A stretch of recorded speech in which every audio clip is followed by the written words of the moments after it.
Dahil sa pagkakadawit ng kanilang pangalan sa isyung may politikong benefactor umano, ang aktor na si Dominic Roque, pinag-aaralan na raw ni na dating Congressman Bong Suntay at Dapitan City Mayor Bullet Halushos ang pagsasampa ng kaso.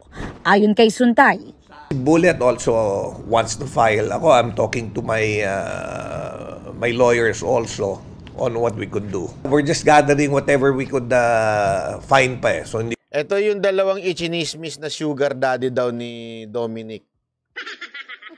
Hindi ko pa mapangalanan exactly kung against who. Siyempre, we want to file the strongest case to... when you file a case, you want to win. Kasi I'm also a lawyer and gusto ko kung sino yung pinaka-most guilty. Giit ng dating kongresista, matagal na niyang kaibigan si Dominic at nalagyan ng mali siya ang pagkuha niya rito bilang brand ambassador ng gasolinahan. Kahit hindi niya pangalanan, siyempre pagka sinabi mo na sino ba naman yung politiko na may-ari ng gasoline company. There are malicious people na, uy. Yan ho yung hindi naintindihan ng iba sa libel. Even if hindi mo pangalanan, pero kung identifiable yung person na binablind item mo, may chance sa court. Okay? And pag may malicious intent yung ano mo, ang problema kasi binline item. So ang binline item ni Christy Fermin, although hindi niya pinangalanan, ito isang politiko binigyan daw ng isang gasolinahan itong si Dominic. Darating tayo sa politika, easy lang, easy.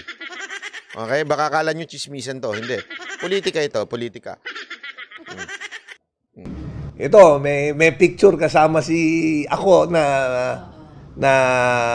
yan nga, yung contract signing namin for gas station. Oh, binigyan ng gasolinahan. Sa pahayag na inilabas ng kanyang mga abogado para kay Dominic, sinabing malisyoso at mapanira ang mga komento ng showbiz columnist na si Christopher Min sa kanyang vlog. Nagkaroon pa raw tuloy umano ng di tamang pagdududa sa sexuality ni Suntay. Sa kanyang programa kanina, sinabi ni Fermin na nang magsimula raw ang issue ng hiwalayan ni na Dominic at Bea Alonzo, ni minsan ay hindi niya raw binanggit ang pangalan ni Mayor Bullet maski ang kanyang initials. Wala rin daw siyang sinabing benefactor ni Dominic si Suntay. Nagtataka nga raw si Fermin kung bakit nagpa-interview sina Suntay at Halushos tungkol sa issue. Dahil dito, hindi raw siya hihingi ng tawad o paumanhin para sa mga bagay na hindi naman daw niya sinabi. Sinusubukan pa rin naming kunin ang reaksyon. Ayan. So dahil daw dyan, okay, gugurgurin na siya. Inan niya.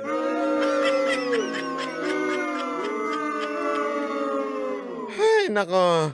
So, si Bullet naman, Halushos, di ba, yan yung sa Itbulaga, tapos kesyo, yung kondo pala, talagang nasa pangalan niya kasi nirerentahan.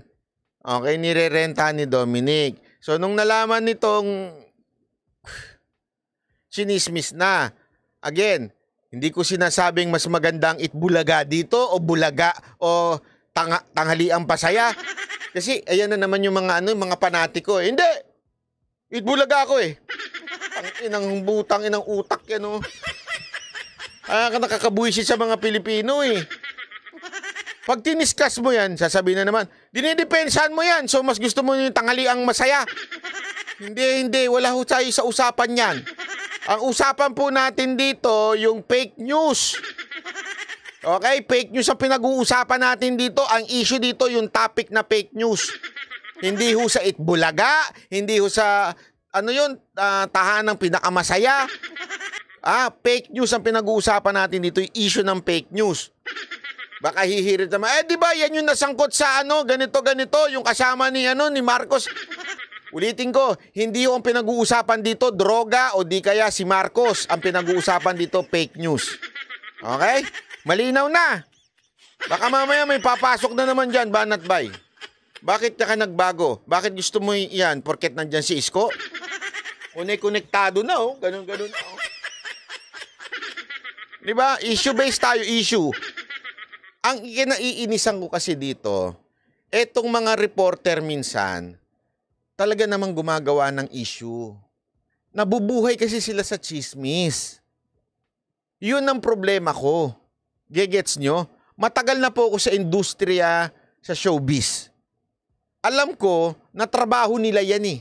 Trabaho nilang gumawa ng kwento, trabaho nilang gumawa ng controversial na issue, trabaho nila mag-exaggerate, trabaho nila maging OA. Gets nyo? Trabaho nila yan eh. Content nila yan, ika nga. Content nila yan. Without that, wala silang kakaining pagkain. Content nila eh. Ang nagkamali sila dito, medyo nag-over, alam mo yun, nag-over the bakod na sila, ika nga. Meron kasi kang, pwede ka naman gumawa ng chismis, chika-chika, for the sake of magkaroon ng chismis. Joke, okay yan, ganyan. Kasi, ang Pilipino eh, tayo ang bansang pinakalintik na chismoso sa Pilipinas. Sa mundo. Tayo ang pinakachismoso. Tuwang-tuwa tayo eh. Pagkain natin sa hapagkainan, chismis eh. Oo. Kaya nga namamayagpag yung mga chismosa na showbiz eh. Mantakin mo ha, yung Sharon Cuneta at Gabby Concepcion. Sinalsal yan ng sobrang habang panahon eh.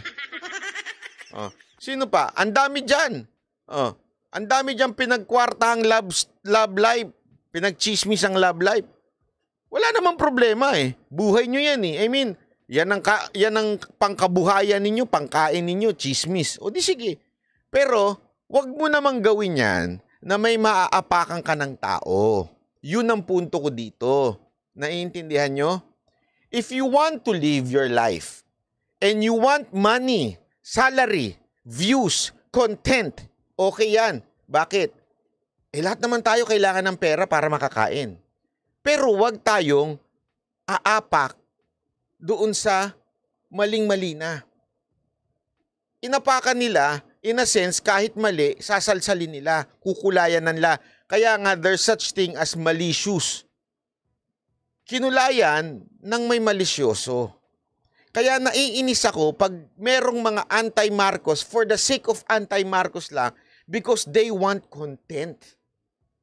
That's wrong. Why? Kasi yung mga lihitimo, nasisira rin. Nadadamay kami sa inyo.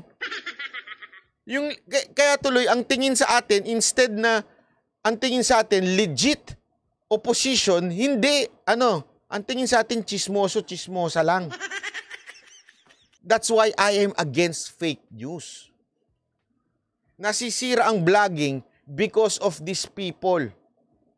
Mantakin mo, pati si Christopher Min gusto nang ipagorgor. Putang ina naman. Ano katarantaduhan yan? Huwag nyo nang idama yung walang kinalaman. Wala namang kinalaman sa pati yun, gagamitin ninyo laban sa Marcos. Napakaloko naman. There are a lot of ways para maintindihan ng taong bayan yung mali ng gobyernong ito.